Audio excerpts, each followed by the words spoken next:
Hey there mga momsies! Welcome back on my channel. For today's video, we will be doing a product review from Timeforia. This is a lip product and this has been trending for the past months. And I'm so excited to try it on. So without much ado mga momsies, let's do it.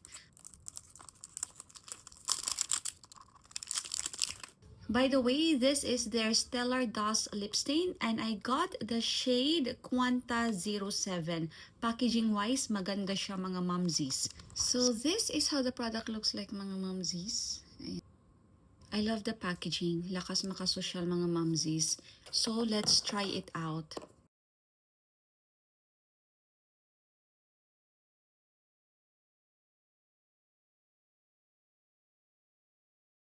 So this is how the product looks like on my lips right now. One swipe or one coat lang ito mga momsies.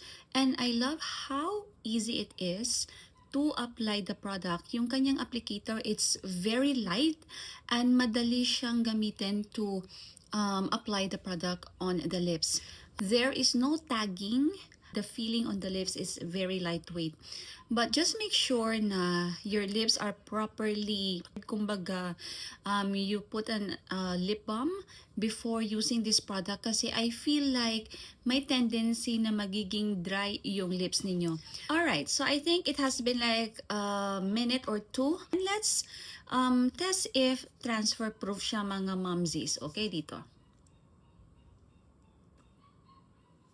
Oh my gosh. Meron ba?